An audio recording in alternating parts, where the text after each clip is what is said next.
Hello, welcome back to Talking Sense. I'm Ben. Today we're going to be going on a trip to London, or at least Gallivant's Perfumes version of London.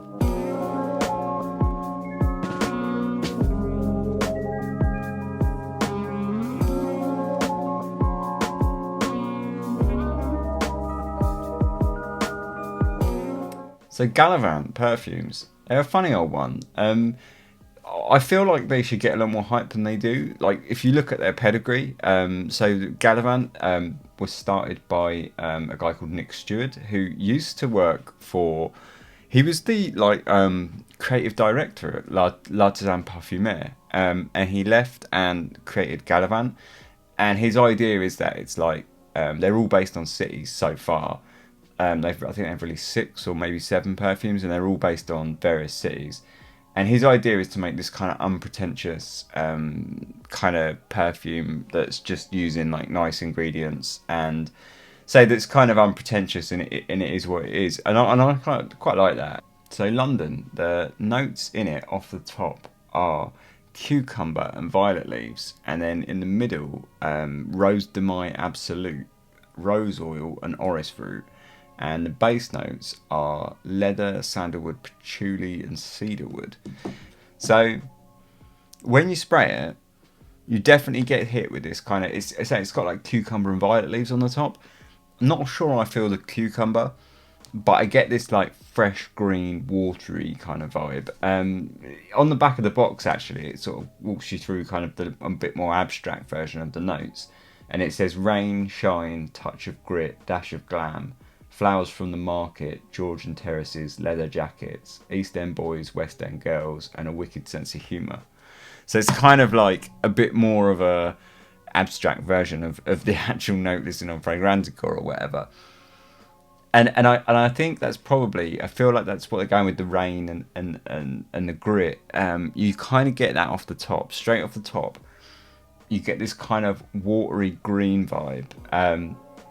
That's quite fresh actually, and it's mixed with the rose, and underneath that you already get this quite leathery kind of vibe coming out straight away. So it's the big notes in this perfume are the rose and the leather, and they come out like right from the start basically. So right off the top you say you've got this quite watery green vibe with mixed with the rose and mixed with the leather. Now, it's quite linear after this, to be honest. It doesn't really go mad. There's an orris root in there, and the orris is very rooty and quite waxy. And it's not sort of overly powdery at all. Say it's more kind of, if to talk texturally, it's more kind of waxy kind of vibe, and it sort of blends into the leather a little bit. Or I suppose it kind of assists that blend of jumping from like a rose to a leather. You know, it kind of smooths it out and makes the transition a little easier. Say really, that's what you're getting. You're getting a really nice rose. So the rose in this, we'll talk about that, is quite big. It's very dandy. It's quite a dandy rose, I feel, and this is the sort of perfume that I would normally hate and never wear, and I'm really glad I found it, because I've been after a rose for a long time that is this sort of dandy rose but done in a good way.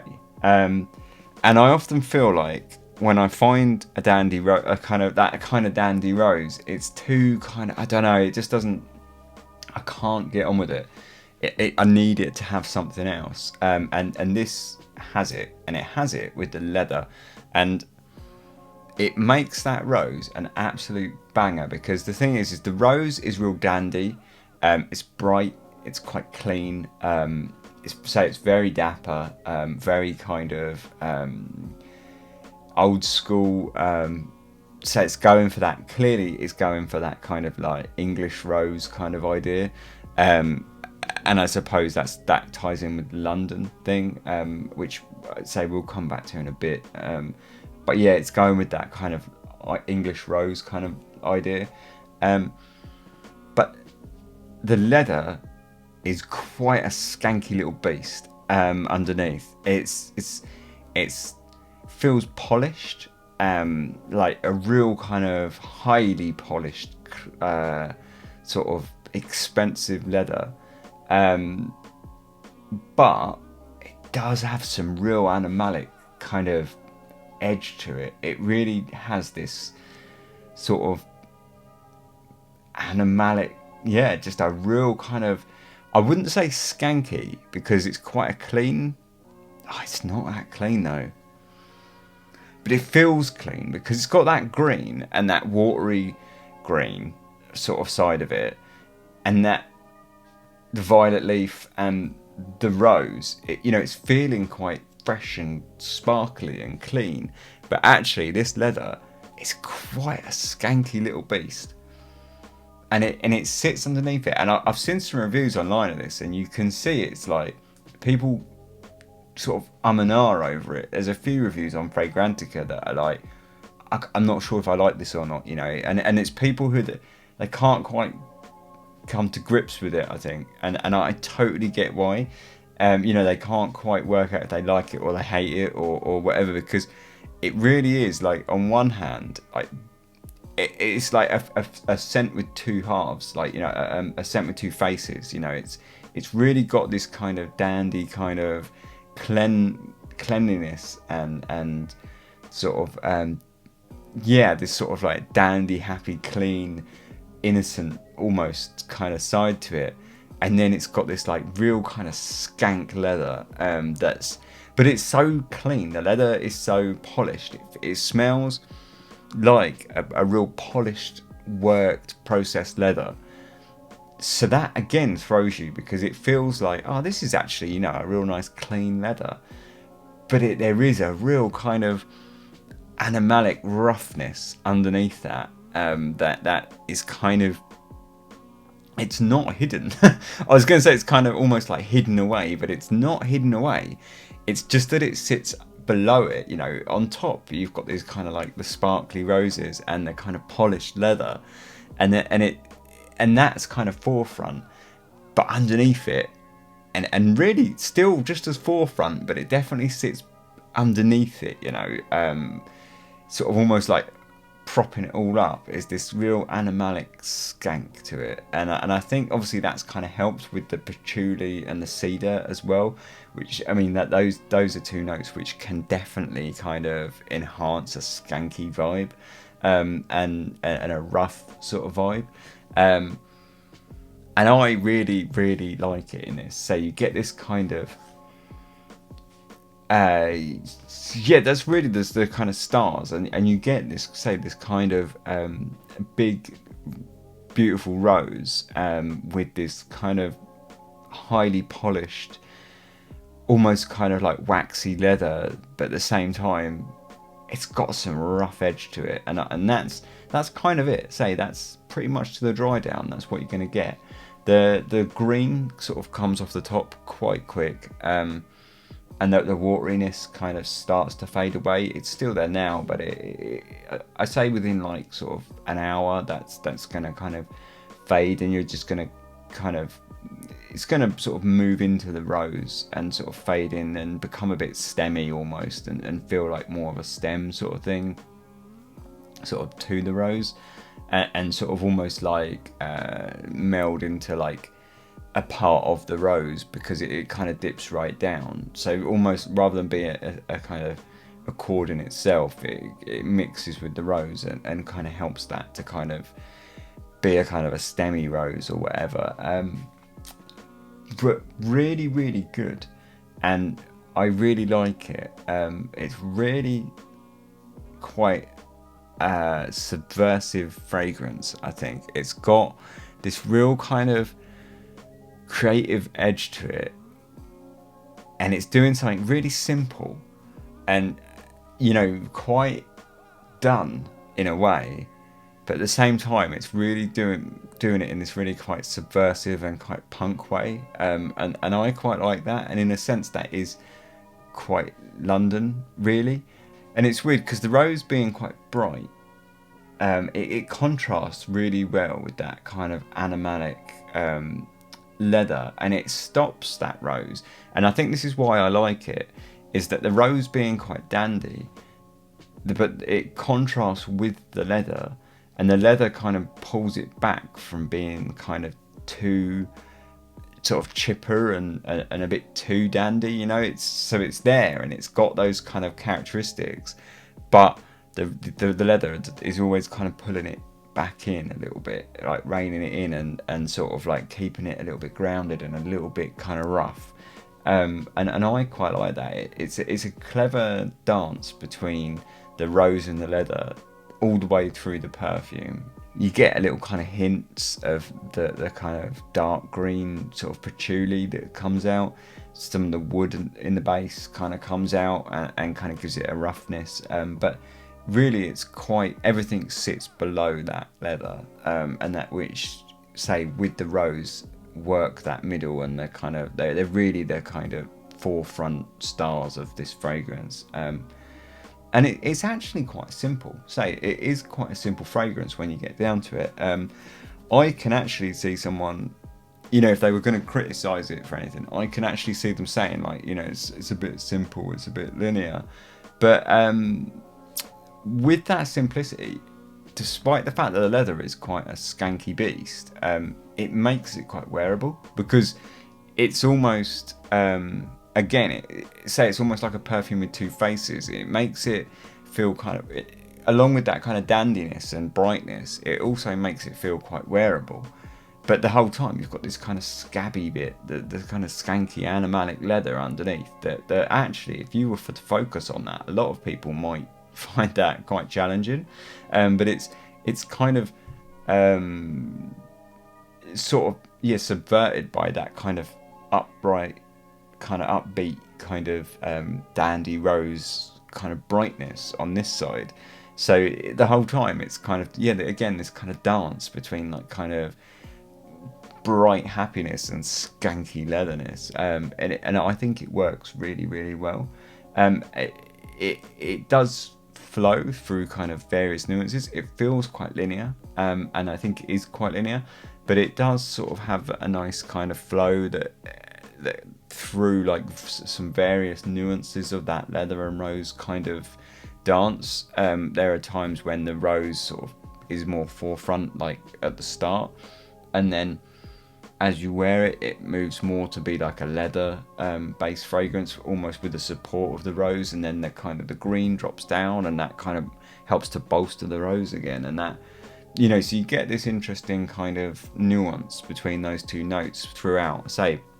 I would say it's linear, really, but it does have a nuance to its linearity, I guess. As a fragrance, it's amazing. I really like this. It's my absolute favourite rose, and I'm really glad I found it, because I was after a rose for a really long time, and I was really struggling to find one that fit the bill. I found a couple of roses that I really liked, but nothing on this kind of dandy level that I really wanted.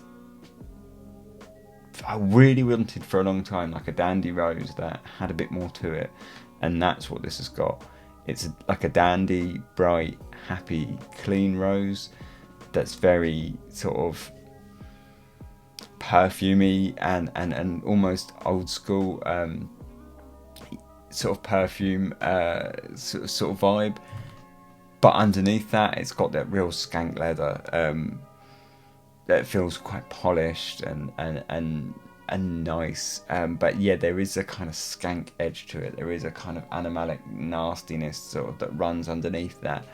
If you are worried about kind of animalics and stuff, what I'll say is it's not dirty. It doesn't smell like, when I say skank and stuff, it's not like super kind of like shitty farmyard or anything like that. It as far as like animalics go, it is quite clean, but it's got that kind of leather that feels a bit like horses, or smells a bit like horses. It feels, say, it's not fecal or shitty or barnyardy. I don't mean like that. But it's got that kind of dirty kind of horse kind of vibe to it. But if you're worried about that, I wouldn't be. It still smells clean and pleasant, and all it does is kind of push the leather into a bit more of an interesting, complex territory. Doesn't sort of push it into this like nasty, filthy territory. It just pushes it into a more kind of interesting, say, kind of dynamic territory, and I think it's really good. Say, as far as the fragrance goes, I'm really impressed. Really impressed. I got it. I've been really looking forward to making this review since I got it, because I really want to share it. I really was impressed with it, and I think they did a really good job with it, and it's made me more interested in Gallivant as a brand. So I've got a few. I've got Amsterdam that I liked anyway, and I got Tokyo that again that I like. But now there's a few more that basically I was like, yeah, Amsterdam's nice, Tokyo's nice. But now I got this one, I feel like, well, now hang on, they're like 3 for 3 with me. So this is actually quite a nice brand, like it's quite a nice house. So I am going to check out the others. I think there's the other couple that I really want to check out. I think it's Istanbul and Tel Aviv, maybe. I think they've done Brooklyn as well, but I'm not that fussed about Brooklyn. It's the kind of, I think it's Istanbul and Tel Aviv, but I definitely want to check those out. The one with saffron, anyway. So yeah, I will definitely be checking out more Gallivant stuff. So yeah, I mean, in terms of like pricing and that, it's like £65 for 30ml, so it's quite expensive because you're only getting 30ml for 65 quid, but 65 quid is quite doable, So it's kind of swings and roundabouts. It's almost like smoke and mirrors, It's a bit of a cheat because it feels like, oh, you're not spending a lot of money, but you're only getting 30ml, so it is, when you look at it like a pounds to mil ratio, it's still like £2 a mil, just over. So it is expensive, but cheap as an outlay, if you like. So it's kind of swings and roundabouts. I think it's fair. I think it's really nice. I'm happy with paying that. So who's this for? I kind of didn't do that, did I? I do think it's slightly masculine, but it's unisex. Anyone could wear it, totally. But I feel like with the roughness, it just sort of makes me feel like it is quite masculine. But it's got this like big dandy rose. So really, I mean, it's for anyone. Like it's pretty unisex. And again, I think it's like really versatile. I think you could wear this any time of year, fully. I've been wearing it and it's been quite warm, so it's obviously totally fine for the summer. But for the winter, I think it can equally work. It's quite strong, and it's quite bold. That rose is quite, I think, cutting. I think it would cut through the kind of cooler weather. So I do think it can hold up in colder weather. So I think it's dead versatile. In terms of like dressing it up or down, I think you can go either way with this. I think if you dress it up, you'll be real classy because of that rose and leather. But I think if you dress it down and go cash, like it totally works because it's kind of like got that rough animalic edge to it with the kind of cedar wood underneath it as well and the patchouli. So I think you can dress it up or down. I think it's just like a cracking scent. If it was cheaper, this would make like a really good kind of quite statement signature for someone who was a little bit eccentric, I think. But I mean, I don't really do signature scents anyway because I ain't got the patience to wear one thing over and over and over again. But I do like it. I really like it. I think it's great. I think it's super versatile. I think it works for just about anyone at any situation. It's definitely. I don't think I would wear anything that I really wanted to dress up. I've got other things that I think are dressier and would work better, but I think like up to a point it's definitely quite would work dressed up, but it's not super classy or anything. It does kind of fall a little bit short in that area. Like if you wanted to go real kind of classy, it's not quite there. So that roughness is always going to kind of drag it down a little bit. So yeah, but otherwise, like super versatile, really nice fragrance. I really like it, and that's about that. I'm really impressed. Probably my new favourite rose, London by Gallivant. Really good. Thanks for watching. Like, subscribe and all that if you want. Cheers.